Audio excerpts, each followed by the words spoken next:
오늘 우리가 함께 읽은 사무엘상 6장 1절에서 9절 말씀은 블레셋 사람들이 여호와의 궤를 다시 이스라엘로 돌려보내기 위해서 의논하는 장면이 기록되어 있습니다. 앞선 5장에서 블레셋은 전쟁에서 승리한 뒤에 하나님의 언약궤를 빼앗아 그들의 신인 다곤신 그 신전에 보관하였습니다. 어떻게 되었습니까? 그 다음날 다곤 신상은 여호와의 궤 앞에 엎드려졌었죠. 블레셋 사람들이 이를 이상하게 여기며 다시 제자리에 놓았을 때 그 다음날 또 어떻게 되었습니까? 그 신상의 머리와 두 손목이 잘려나가는 것을 보게 됩니다. 뿐만 아니라 블레셋 여러 성읍에는 큰 재앙이 있었고 블레셋 사람들은 두려움에 사로잡히는 것을 우리는 보게 됩니다. 결국 블레셋 사람들은 더 이상 언약궤를 자신들 가운데 둘 수 없다라고 판단하기에 이릅니다. 이러한 배경에서 오늘 본문 6장이 시작됩니다. 오늘 말씀 속 등장하는 블레셋 사람들의 모습을 돌아보며 하나님의 뜻을 깨닫고 그 뜻대로 살아가기로 결단하는 성도님들 되시기를 주님의 이름으로 축원합니다. 오늘 본문 2절 말씀 이렇게 기록되어 있습니다. 블레셋 사람들이 제사장들과 복술자들을 불러 이르되 우리가 여호와의 궤를 어떻게 할까? 그것을 어떻게 그 있던 곳으로 보낼 것인지 우리에게 가르치라 라고 말합니다. 블레셋 사람들은 매우 두려운 상황 가운데 있었습니다. 여호와의 궤가 머무는 곳마다 재앙이 임했고 사람들은 고통 가운데 있었기 때문이죠. 그들이 의지하던 신의 신상은 머리가 떨어져 나가고 두 손목이 끊어졌습니다. 다시 말해 그들이 의지한 신조차 없었던 것입니다. 그래서 그들이 선택한 것은 그들의 제사장들 그리고 복술자들, 다시 말해 점쟁이들을 불러서 해결책을 찾는 것이었습니다. 여러분, 문제가 생기면 가장 먼저 하는 일이 무엇인가요? 문제를 빠르게 해결하는 것도 중요하겠지만 문제의 원인을 파악하는 것이 굉장히 중요한 일일 것입니다. 예를 들어 우리 가운데 어떤 통증이 있다라고 생각해 봅시다. 우리가 진통제를 먹어서 그 통증을 잠시 잠재울 수는 있습니다. 그러나 병의 원인은 파악하지 않은 채 진통제만 복용하면 어떻게 되겠습니까? 몸은 점점 망가져갈 뿐이죠. 진통제는 결국 듣지 않을 것입니다.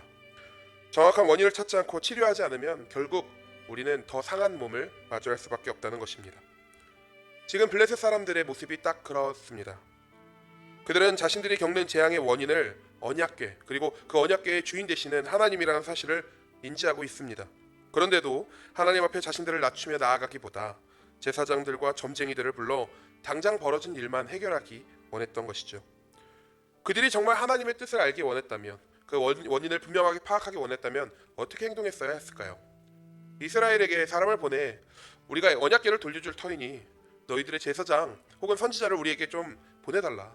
우리가 이 문제를 좀 해결받고 하나님 앞에 서기 원한다 라고 이야기할 수 있었겠죠. 그러나 그들은 그렇게 하지 않았습니다. 그들은 끝까지 자신들이 생각하기에 편하고 익숙한 방식, 그들의 신의 제사장들과 점쟁이들을 불러서 답을 찾으려 했던 것입니다. 이것이 바로 문제였습니다. 그들은 하나님의 능력을 어느 정도 인정하고 있었고 그렇게 두려워하고 있었음에도 불구하고 그 인정은 하나님 앞에 자신을 낮추는, 돌이키는 자리까지는 이어질 수 없었습니다.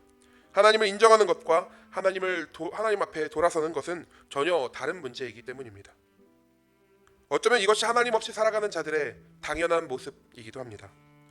하나님의 살아계심을 느끼고 하나님의 능력을 경험해도 정작 하나님 앞에 자신을 겸손하게 낮추는 그런 모습까지는 가지 않는 것이죠.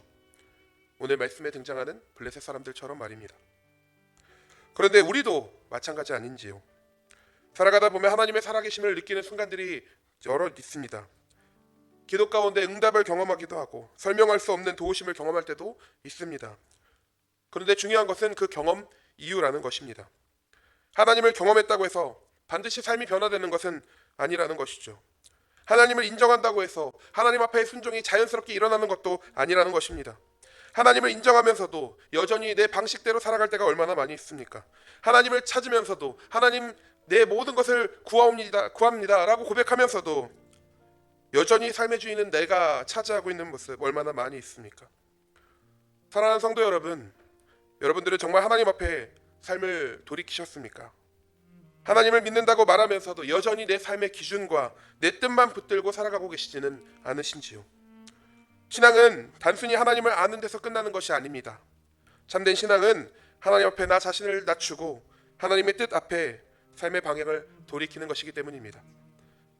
오늘 이 말씀을 통해 우리 자신의 삶을 되돌아보며 하나님을 단순히 인정하는 자리에서 넘어서 하나님 앞에 삶을 돌이키는 여러분들 되시기를 주님의 이름으로 축복합니다. 그런 믿음을 지켜나가며 믿음의 사람다운 삶을 살아내는 모든 성도인들 되시길 주님의 이름으로 축원합니다. 이어서 본문 6절에서 7절 말씀입니다. 우리 함께 읽어보겠습니다. 시작. 애굽과 바로가 그들의 마음을 완악하게 한 것 같이 그가 그들 중에 재앙을 내린 후에 그들이 백성을 가게 함으로 백성이 떠나지 아니하였느냐. 그러므로 새 수레를 하나 만들고 멍에를 메어보지 아니한 전나는 소 두 마리를 끌어다가 소의 수레를 메우고 그 송아지들은 떼어 집으로 돌려보내고. 여기서 블레셋 사람들은 매우 흥미로운 이야기를 하나 꺼냅니다. 바로 출애굽의 이야기를 꺼내고 있는 것이죠. 이집트의 바로가 마음을 완악하게 하다가 하나님 앞에 재앙을 경험하고 결국 이스라엘 백성들을 내보낼 수밖에 없었던 그 사건을 지금 블레셋 사람들이 이야기하고 있는 것입니다. 이 말은 그들도 하나님이 어떤 분이신지를 어느 정도 알고 있었다라는 뜻을 가리키시죠. 단순히 힘센 신, 다곤보다 더 능력 있는 신, 그런 신이 아니라 인간의 교만을 꺾으시고 역사 가운데 일하시는 그 하나님에 대한 이야기를 그들도 들어 알고 있었던 것입니다. 그래서 그들은 우리도 바로처럼 완악하게 굴다가 더 큰 재앙을 당하지 말자라고 말하고 있는 것이죠. 그런데 바로 이어지는 행동을 보면 그런 그들의 말과는 조금 다른 이야기를 하고 있는 것 같습니다. 블레셋 사람들은 언약궤를 돌려보내기로 결정하는데요. 그 과정에서 매우 특이한 일을 하고 있습니다. 새 수레를 만들고 멍에를 메어본 적 없는 전나는 암소 2마리를 준비합니다. 그리고 아직 젖을 먹는 송아지들은 집에 가둔 채 이 암소들만 수레에 연결하고 있는 것이죠. 왜 그랬을까요? 9절에 보시면 그 이유가 기록되어 있습니다. 보고 있다가 만일 괴가 그 본 지역 길로 올라가서 베스메스로 가면 이 큰 재앙은 그가 우리에게 내린 것이요 그렇지 아니하면 우리를 친 것이 그의 손이 아니요 우연히 당한 것인 줄 알리라 하니라. 이 만약에 이 암소들이 송아지들을 두고 이스라엘 방향인 베스메스로 곧장 간다면 자신들의 임한 재앙이 하나님께로부터 온 것임을 인정하겠다라는 것입니다. 갓새끼를 낳은 암소라면 본능적으로 송아지에게로 돌아가려고 하기 때문이다 라고 생각했기 때문이죠. 그런 상황을 두고 블레셋 사람들은 끝까지 확인하려고 했던 것입니다. 하나님이 어떤 분이신지, 역사 가운데 주관하시는 그 하나님의 능력을 들어 알았음에도 불구하고 여전히 그것을 믿지 못하고 하나님을 시험하는 그들의 모습이 담겨져 있는 것이죠. 이것이 우연히 일어난 일인가, 아니면 진짜 이스라엘의 신 하나님이 하신 일인가? 이것이 블레셋 사람들의 한계였습니다. 그들은 하나님의 능력을 어느 정도 인정하고 있었지만 여전히 하나님을 온전히 신뢰하지 못했던 것이죠. 그래서 그 하나님 앞에 나아가고 그 말씀에 순종하기보다 끊임없이 계산하고 확인하려 했던 것입니다. 이 시점에서 우리는 우리가 어떠한 모습을 서로 살아가는지를 되돌아볼 필요가 있습니다. 블레셋 사람들과 같이 삶을 바라보고 계시지는 않으신지요? 하나님께서 분명 우리 가운데 말씀하셨고 인도하시는데 그것을 쉽게 순종하며 따르지 못하고 있지는 않으십니까? 계속해서 확신을 더 원하고 증거를 찾고 계산해 보려 하지 않으시는지요? 정말 손해보지는 않을까? 정말 괜찮을까? 이러한 것들을 끝까지 붙들고 확인하려고 하는 것입니다. 예수님의 부활 이후 제자 도마의 모습도 비슷했습니다. 다른 제자들이 부활하신 예수님을 만났다고 전했지만 그는 쉽게 믿지 못하죠. 그는 내가 그의 손의 못자국을 보며 내 손을 그 옆구리에 넣어보지 않고서는 믿지 않겠다라고 이야기합니다. 도마는 예수님의 말씀과 제자들의 증언보다 자신이 직접 확인하는 것이 중요했던 것이죠. 물론 예수님께서는 그런 도마에게 찾아오셔서 믿음을 회복하게 하셨습니다. 그러나 예수님께서 이렇게 말씀하시죠. 보지 못하고 믿는 자들은 복되도다. 우리 역시 신앙생활 속에서 자꾸만 확인하려 합니다. 하나님의 말씀보다 내 계산을 더 붙들고 순종보다 확신을 더 요구하며 살아갈 때가 있다는 것이죠. 그러나 믿음은 모든 것이 완벽하게 증명된 뒤에 움직이는 것이 아닙니다. 때로는 이해되지 않아도, 내 머릿속으로 계산이 되지 않아도, 확신이 서지 않아도 하나님을 신뢰하며 순종하는 데에서 그 믿음이 시작되는 것입니다. 사랑하는 성도 여러분, 물론 신앙생활을 할 때에 분별하는 것 중요합니다. 무조건적인 판단이나 감정적 열심만으로 믿음이라고 이야기할 수는 없지요. 그러나 오늘 말씀은 우리에게 이렇게 이야기합니다. 하나님을 온전히 믿지 못하는 마음이 결국 순종을 미루게 한다라는 사실을 말이죠. 하나님께서 이미 말씀하셨는데, 하나님께서 이미 길을 보여주셨는데도 여전히 조금 더 확인하고 싶다, 조금 더 안전해지면 순종하겠다 라고 말하며 머뭇거릴 때가 있다는 것을 우리에게 이야기하는 것입니다. 그런데 생각해보면 우리의 삶 속에는 계산으로만 설명할 수 없는 하나님의 인도하심이 얼마나 많이 있습니까?